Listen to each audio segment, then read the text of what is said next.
Hello everybody, this is Fernando Fuentes here with a feature match for Pro Play Games. We're doing Battle Spirits as the game today. My opponent is George Machado, and we're showcasing two very different strategies here, polar opposites in the format. One is going to be a very hyper aggro red deck piloted by myself, and then George is going to be playing a full control purple deck, and we're going to see how the matchup works out. So you can see right now, I am basically telling myself I never mulligan, so I just go ahead and draw 5. Going into 6, I think I go first in this game, we're gonna find out now. So basically the keys to the matchup are essentially the red deck wants to get under the control deck, and what that means is we want to win in the first few turns of the game before everything gets a little muddled up.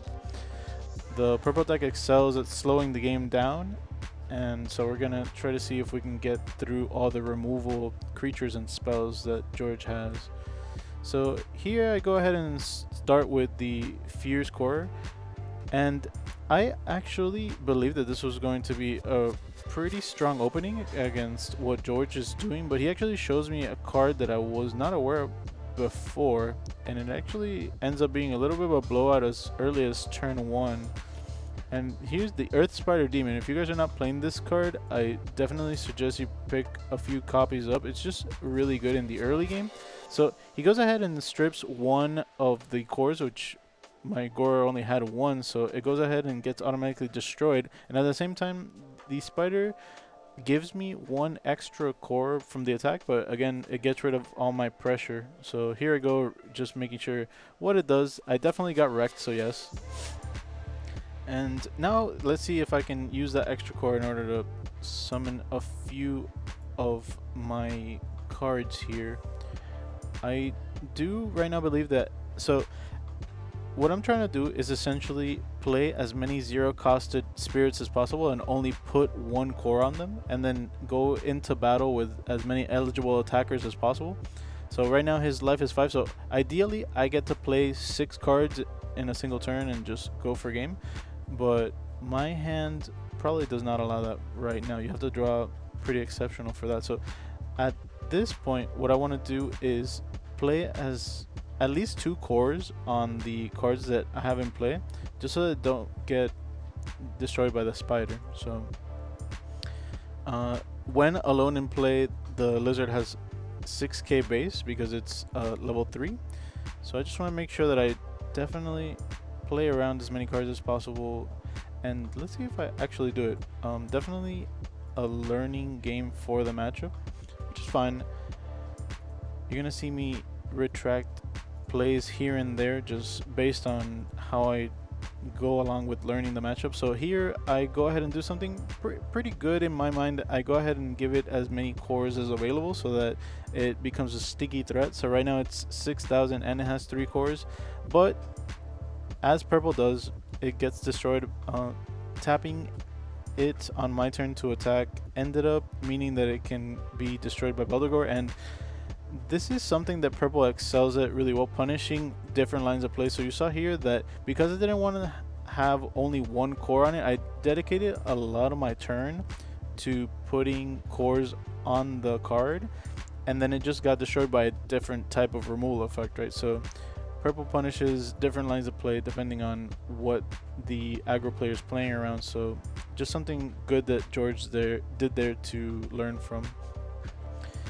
And then so we're gonna see here, the main problem that I'm having right now is that since the first 2 turns went so poorly for me, I ended up realizing at this point in the game that you're not supposed to attack in the early until you have actually as many attackers as the opponent has life, and then try to go for a 1-turn kill.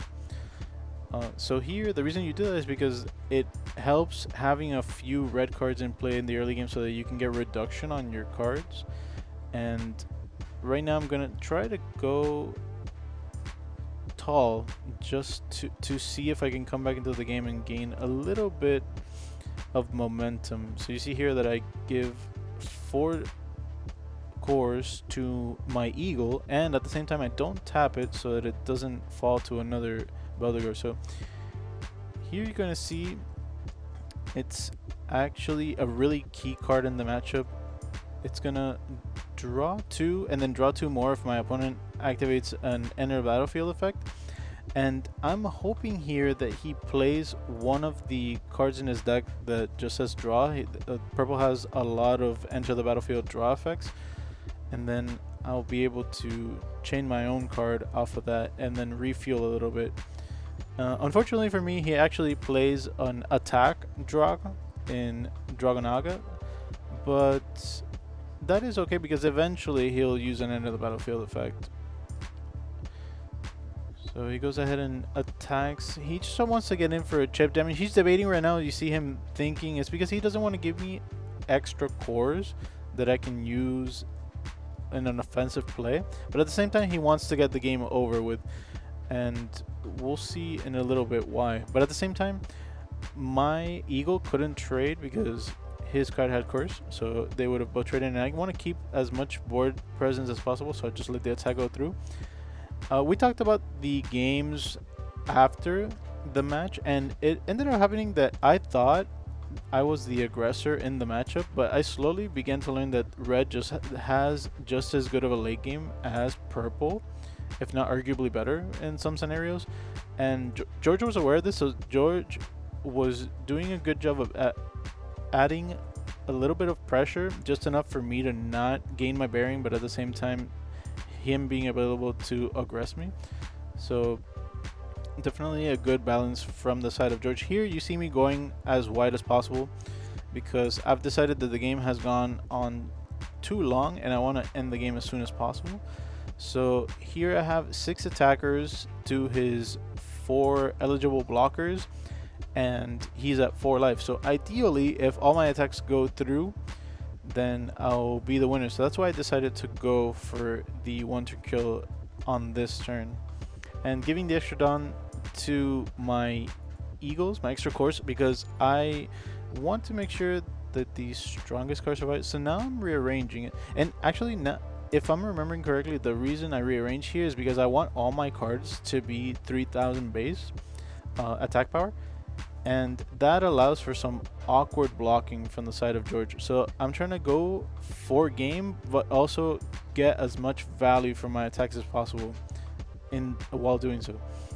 So here he blocks a Baldigor, and this is one thing that I forgot about that comes back to bite me in this attempt to go for game. He can actually, because the spider dies, bring back the same Baldigor that just blocked. So I don't mind that my Serpent gets destroyed here, but I do now fail to go for game by 1 blocker because the Baldigor can block. And actually a good interaction here, so I'm going to go ahead and draw 4 cards and use the same cores that were on my Serpent, so I actually don't lose any efficiency and gain a little bit of refuel. So I don't necessarily have to win this turn, and I still have a lot of cards in hand. But definitely we'll see what happens here because spoilers, do not win this turn. So George is debating how he's going to take life versus block and when to block, when it would be most valuable. He's definitely very deliberate because every choice is very important against the aggro player. I go ahead and remove the draw spell from play. He blocks here, and then he should end the battle after this attack because he wants to give himself as much cores as possible while at the same time having ice blocks available for the rest of the game. So the number of life that he goes to is 2, and that makes a lot of sense. So he gives himself as many cores as possible to play with while also giving himself the most amount of outs for future in the game. And we're gonna see here one of the main cards in purple, probably the most powerful card in purple. The Cursed Dragon is gonna come down in just a second. I was here honestly hoping that he didn't have one, and he hasn't drawn that many cards, maybe only a few extra ones, but he's counting and it makes me feel like he has one. And there it gets here, Infernal, King Cursed Dragon. It's gonna destroy 3 of my cards and actually gain 3 cores based on that. So a pretty devastating situation, but at the same time I keep 2 of my attackers because he can't do the full combo, And at the same time, I'm feeling like with my refuel and 2 cards in play, I'm actually not in a terrible position. I'm just hoping that he doesn't have another ice block. So George is debating if he's going to add any extra cards to the field. And he does so with the cores that the dragon gained them, so a very strong play overall. This 4-drop is actually critical to his success because it gets back the Beldiger from the discard pile, so it makes my attacks that much worse. So here I am trying to feign if I have some sort of spell available to me. I believe I have the yellow pressure card in hand, but let's see if I opt to use it here. I'm trying to get as many cards off of George's board as possible without triggering Beldiger, but I can't because the 4-drop has exactly 4,000 power instead of 3,000, so that makes it a little awkward for me. I can't use angelic pressure on it at the moment, so that's what's going through my mind. And so I just untap.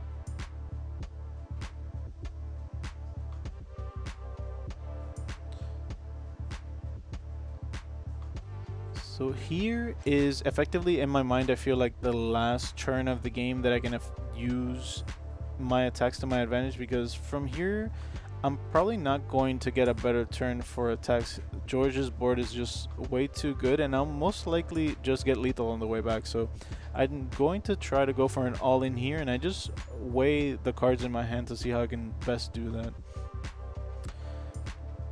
Always make sure to count the amount of resources you have available to you. Just a very basic technique to know what you can do. So here, honestly, as the red deck, I just put as many cards as possible on the table that can attack, and then see if it just goes well.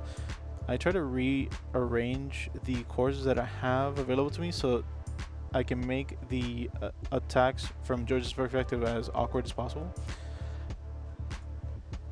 while at the same time trying to play around how much value his Beldiger in discard is gonna get.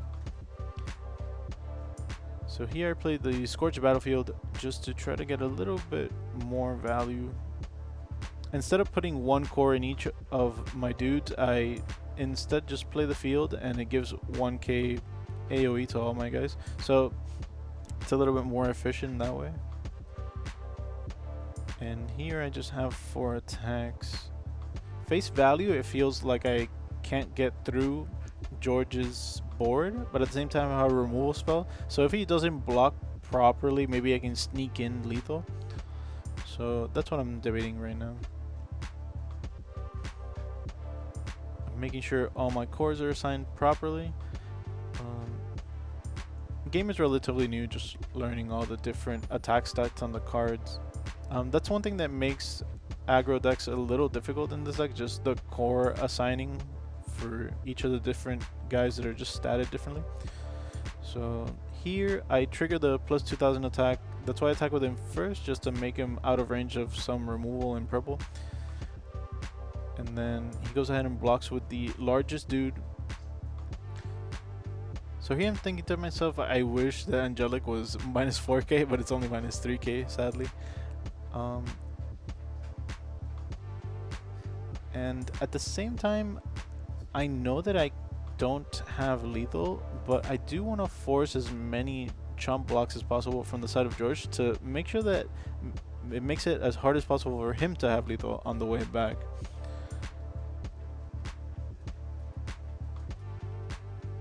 So he's very aware that a removal spell makes things quite dangerous, so he just wants to check all the boxes, make sure that all his blocks are accurate enough to survive for this turn. He also knows that this is going to be effectively the last turn of the game for me.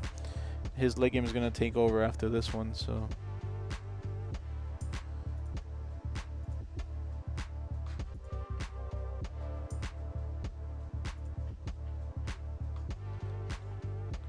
from his perspective, I'm sure that his Beldiger is forced out now. Okay, no, so he goes for the Naga block first. He does this just to be ultra safe, force out this AK attack, and now this is the one that gets chump blocked, and now he can get a little bit more value out of his Beldegor. So this was a good block sequence from George.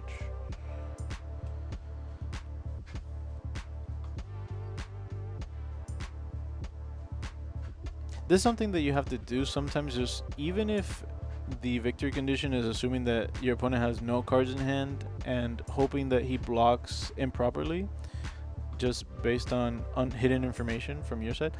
This is the best chance at giving you a chance to win the game, right? So you always want to play to your outs. So here I'm just debating my options.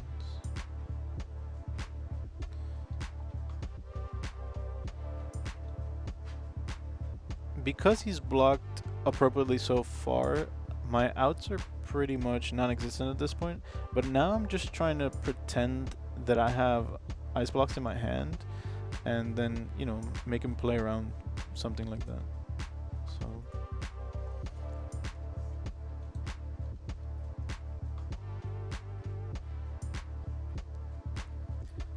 So I use the angelic pressure. My reasoning for this is because Beldegor is an eligible attacker, so I'm trying to get rid of it while at the same time getting an extra draw from my Scourge battlefield. And forcing George down to 1 life is pretty good against ice blocks. So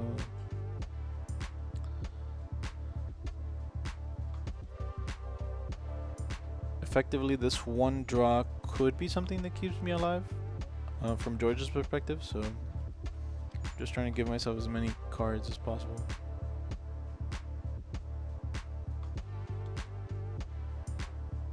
He lets me set. I had a trap from the beginning of the turn, so he just let me set it here. It is a friendly game after all. It would not have been that good since drawing would have cost too many cores than what I had available at the time. So it didn't affect the game much.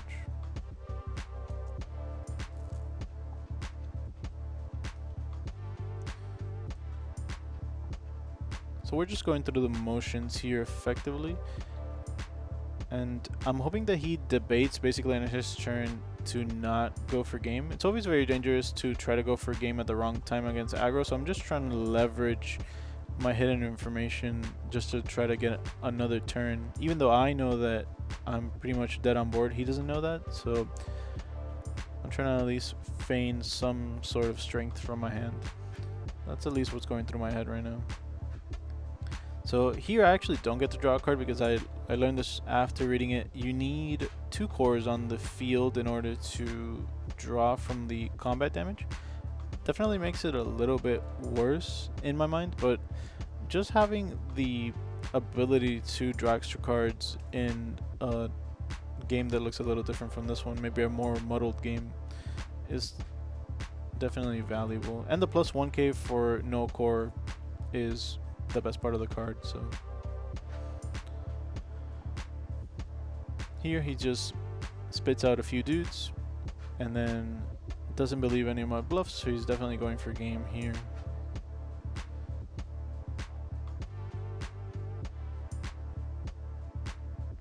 He does weigh his options for a second, but inevitably just puts cores on his dudes to play around some available cards on my side.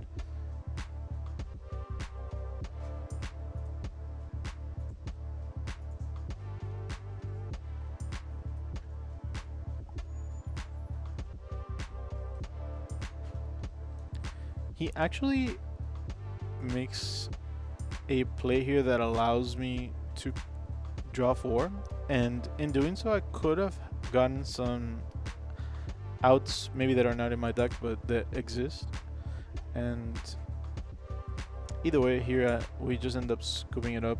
So it's actually pretty close. We were talking there if my removal could actually hit one of his dudes if he had attacked out of turn sequence. I might have been able to survive in some scenarios if he didn't play the last card. So that's just one of the examples where attacking at the wrong time could cost you, but he covered all his bases. I hope you guys enjoyed. Go ahead and feel free to join the proplaygames Patreon for a lot more content, but for now, I will say peace.